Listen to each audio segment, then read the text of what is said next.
আলহামদুলিল্লাহ, রমাদানের পরে সম্পূর্ণ মাসটাকে আমল করার পরে আল্লাহ তাআলা আমাদেরকে ঈদের আনন্দ দিয়েছেন।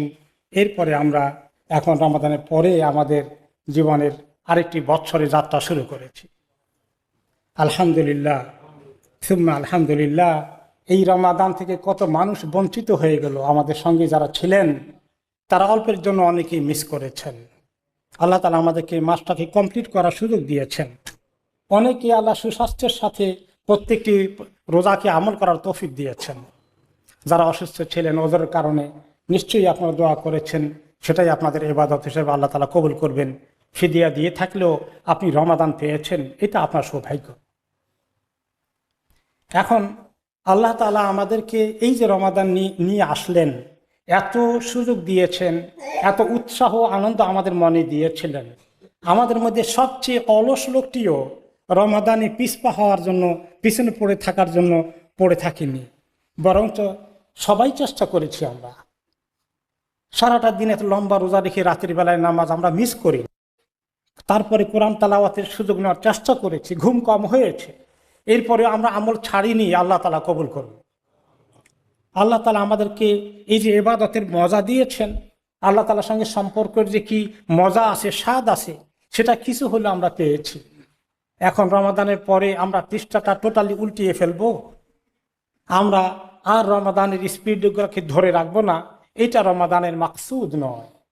আল্লাহ তাআলা একটি মাসে আমাদেরকে খুব বেশি করে ইবাদতে ঢুকিয়ে দিকে একটু মজা দিতে চেয়েছেন। তিনি তার পক্ষ থেকে রহমত বরকত দিয়ে ভর্তি করে দিয়েছিলেন, যেন আমরা সে স্বাদকে আমরা ধরে রাখতে পারি। কাজে এখন ইস্তেকামা, এই পথে টিকে থাকার কাজ, আমলের উপরে টিকে থাকার কাজটা আল্লাহ তাআলা আমাদেরকে নির্দেশ করেছেন। এটার জন্য আমরা একটা সিজনাল না হয়ে যাই, মৌসুমী আমলদারি যেন না হয়ে যায়।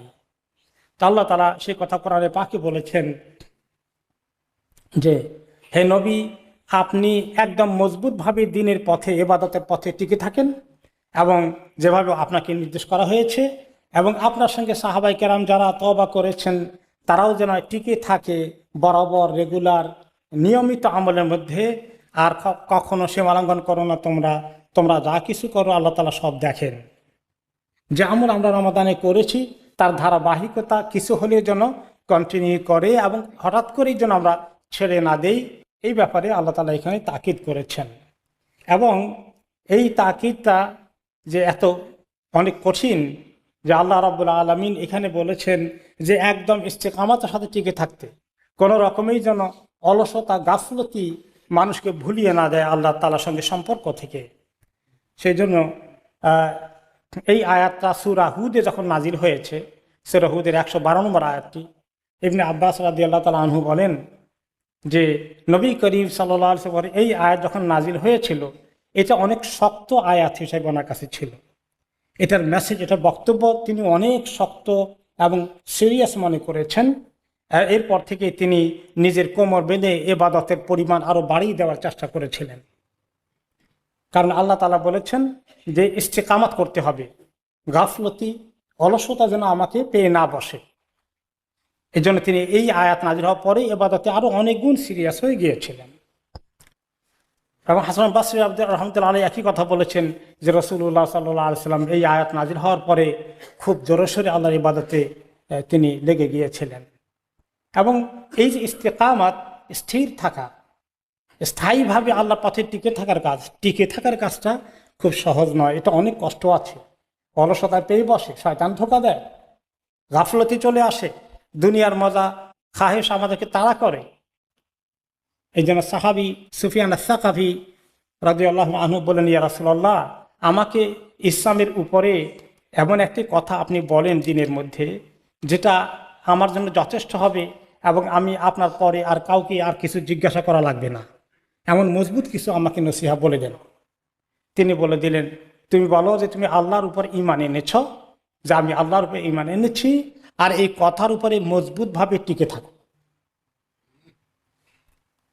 এখন আল্লাহর সঙ্গে সম্পর্কে কিভাবে মজবুতভাবে টিকে থাকা যায়, এর ব্যাখ্যা এই তাফসীর ওলামায়ে কেরাম বলেছেন, যে সমস্ত নির্দেশগুলো আল্লাহ এবং তার রাসূল আমাদেরকে দিয়েছেন, ফরজগুলোকে ঠিকমতো আদায় করা, ওয়াজিবগুলোকে আদায় করা, আস্তে আস্তে সুন্নতের দিকে আসা, এরপরে হালাল হারামকে মেনে চলা, জীবনে রুজি রোজগার, খাওয়া দাওয়া সব কিছুতে হালাল হারামকে পরহেজ করে করে চলা, এবং কবিরা গুনাহ থেকে দূরে থাকা, এবং নিজের আমল আখলাকে সুন্দর করা, মানুষকে কষ্ট না দেওয়া, দুর্ব্যবহার না করা, সবার সঙ্গে সুন্দর আচরণ করা। এই কাজগুলোর অর্থ হচ্ছে ইস্তেকামত। দিনের প্রত্যেকটি কাজ করে যাওয়াটাই হলো ইস্তেকামত, স্থিরভাবে দিনের উপর টিকে থাকে। আর এই মজবুতভাবে যে যত বেশি টিকে থাকবো, তত বেশি তার শান আল্লাহর কাছে উঁচু হতে থাকবে, তত আল্লাহ তাআলার কাছে তার নাজাত নিশ্চিত হবে, তত জাহান্নাম তার থেকে দূরে চলে যাবে। আল্লাহ তাআলা কোরআনের অনেক আয়াতে কথা ইস্তিকামতের কথা বলেছেন, যে যারা বলে আমি আল্লাহ আমাদের রব, এবং এই কথার উপরে তারা দৃঢ়ভাবে থাকে, এবং তাহলে দৃঢ়ভাবে থাকার অর্থ হচ্ছে এর উপরে আমল করে, তাহলে তাদের কোনো ভয় থাকবে না, তাদের কোনো দুশ্চিন্তার কারণ থাকবে না। এরাই হবে জান্নাতের অধিবাসী, সেখানে তারা চিরদিন থাকবে। তাদেরকে পুরস্কার দেওয়া হবে যা তারা দুনিয়াতে কষ্ট করে মজবুতভাবে টিকে থেকে আমল করে গিয়েছে। মজবুতভাবে টিকে থাকার অনেক অর্থ আছে, সব অর্থ বলার সুযোগ নাই। একটা জিনিস, যখন আমাদের হালালের বাইরে হারামে হাত দিলে অনেক কিছু পাওয়ার সুযোগ থাকে, তখন দিনের পরে মজবুত করে টিকে থাকা অন্যতম ইস্তেকামত।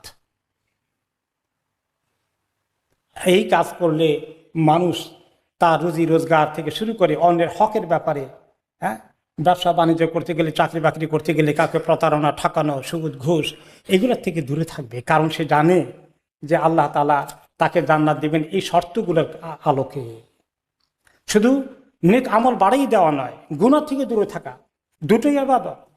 ইবাদতের দুটো দিক, আল্লাহ তাআলার ইবাদতে নিজেকে পরিমাণ আস্তে আস্তে বাড়ানো, নামাজ, রোজা, হজ, যাকাত ইত্যাদির মাধ্যমে। আরেকটা হচ্ছে হারাম, কবিরা গুনাহ, এগুলোর থেকে দূরে থাকা, আল্লাহর হকের পাশাপাশি বান্দার হকগুলো সম্পর্কে সচেতন থাকা, কাউকে কষ্ট না দেওয়া। এই দুই রকমের আমলের মাধ্যমে বান্দা আল্লাহ তাআলার নৈকট্য অর্জন করবে। এই দুই রকমের আমলের মাধ্যমে তার ইস্তেকামত নিশ্চিত হবে। আবু বকর রাদিয়াল্লাহু তাআলা আনহুকে জিজ্ঞেস করা হলো, ইস্তেকামতের অর্থ কি? মজবুতভাবে দৃঢ়ভাবে টিকে থাকার অর্থ কি?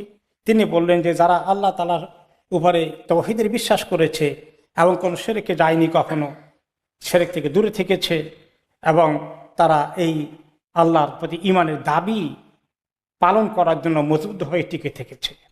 ওমর ইবনে খাত্তাব রাদিয়াল্লাহু আনহু এর ব্যাখ্যায় বলেছেন যে তুমি এভাবে আল্লাহর দ্বীনের উপর টিকে থাকো, আল্লাহ সমস্ত নির্দেশগুলো আর সমস্ত নিষেধগুলোকে তুমি নির্দেশগুলো পালন করো, নিষেধগুলোকে পরিহার করো, আর তুমি শ্রীগালের মতো, শিয়ালের মতো ওরকম করে তুমি জলদি করে তোমার দৃষ্টি এদিক সেদিক দিও না। এরপরে এইখানে আল্লাহ তাআলা যারা বলেছেন যে আল্লাহ তাআলা আমাদেরকে দিনের পথে মজবুতভাবে টিকে থাকা, সকল অবস্থায়, সকল সময়, কষ্টের সময়, আনন্দের সময়, অসুস্থ অবস্থায়, সুস্থ অবস্থায়, রমাদান, হজ, ওমরা, এই সময় আমরা অনেক আমলে খুব আনন্দিত হই, খুব আগ্রহী হই। অন্য সময় অলস হয়ে যাই না। রমাদানের পরেও মক্কা মদিনায় গেলে যেভাবে আমরা হারামাইন দেখলে উৎসাহিত হয়ে যাই, ওইখানে যেভাবে আল্লাহর মনোযোগ দিয়ে ইবাদত করি, ঠিক তার বাইরে এখনও মোমেনের জন্য সারাটি বছর যেন ইবাদতের স্পিরিট তার মনে জেগে থাকে, গাফলতি যেন না আসে। রমাদান অবস্থায়, রোজা অবস্থায় গুনাহ করবে না, হজ ওমরায় গেলে গুনাহ করবে না, সারা বছরও যেন গুনাহ না করে। এই জন্য ইমাম ইবনে তাইমিয়া রাহমাতুল্লাহ আলাইহি বলেছেন যে মানুষ কারামত তালাশ করে, আল্লাহর রাস্তায় চলতে গেলে আল্লাহ তাআলা ওলি আল্লাহদের কারামত দেন। সবচেয়ে বড় কারামত হচ্ছে এই যে দিনের পথে মজবুত হয়ে টিকে থাকার তৌফিক আল্লাহ যাকে দিয়েছেন, তাকে আল্লাহ তাআলা সবচেয়ে বড় কারামত দান করেছেন।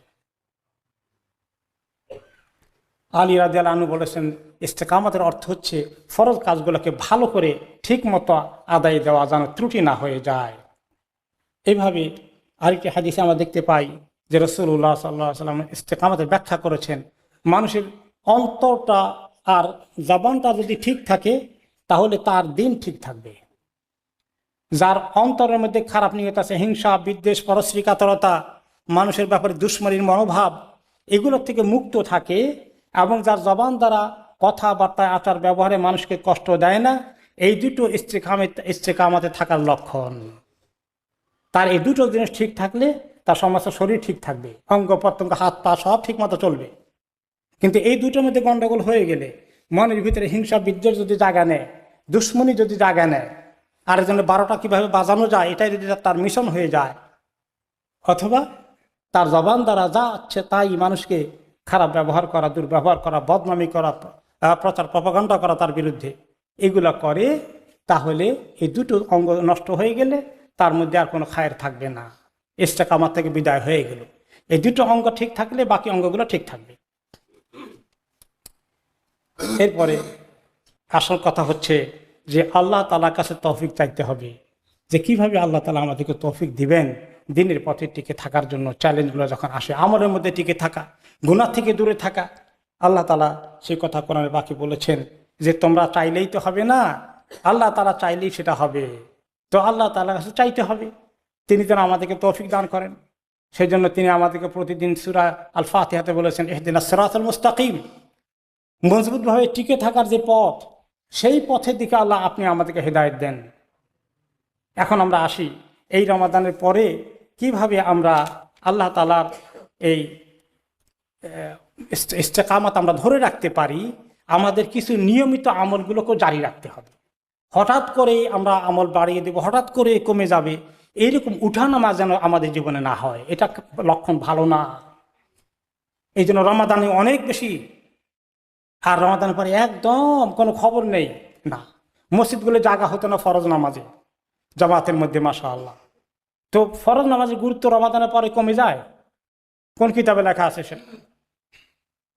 ঠিক, তাহলে নামাজ ঠিক মতো পড়া, ফরজ নামাজকে জামাতে পড়া, এরপরে নফল নামাজের দিকে, কিয়ামুল লাইলের দিকে যাওয়া, 2 রাকাত তাহাজ্জুদ পড়া বেশি সুযোগ না হলে, এইভাবে করে আমরা, এবং মাসে 3 দিনের রোজা, সপ্তাহে 2 দিনের রোজা, সোম বৃহস্পতিবার, শাওয়াল মাসের রোজা, এগুলোর মাধ্যমে রমাদানের আমলকে জারি রাখা। রমাদানের সিয়াম, রমাদানের কিয়াম রমাদানের পরেও জারি থাকবে। সাদাকাত আমরা যা দিয়েছি, আর মাশাআল্লাহ এই বছর আলহামদুলিল্লাহ এই রমাদানে আমাদের ভাইরা, আমাদের বোনেরা মসজিদের জন্য, এই মসজিদের জন্য এবং অন্য মসজিদগুলোর জন্য, অন্য চ্যারিটির জন্য আপনারা দান খুলে দান করেছেন, দিল খুলে, আলহামদুলিল্লাহ। এখন হাতটাকে আমরা একদম গুটিয়ে ফেলবো যে আর না, যথেষ্ট দিয়ে ফেলছি না, এখনো দেবো কিছু কিছু, প্রতিদিন প্রতি জুমায় 5 পাউন্ড করে দিয়ে যায়, আল্লাহ ভরসা, আলহামদুলিল্লাহ। এইভাবে করে আমরা আমলগুলোকে জারি রাখি, তাহলে আল্লাহ তাআলা জান্নাতের দরজা যে খুলেছেন আমাদের জন্য, তিনি আর বন্ধ করবেন না। আর আমরা বন্ধ করে ফেললে তিনিও বন্ধ করে দেবেন। এইভাবে আমরা আমাদের প্রতিজ্ঞা করতে হবে, সবাইকে সিদ্ধান্ত নিতে হবে যে আমি এই রমাদানের পরে, আগে রমাদানের পরের মতো আমি অলস হয়ে যাব না, আমি কিছু না কিছু ধরে রাখবই।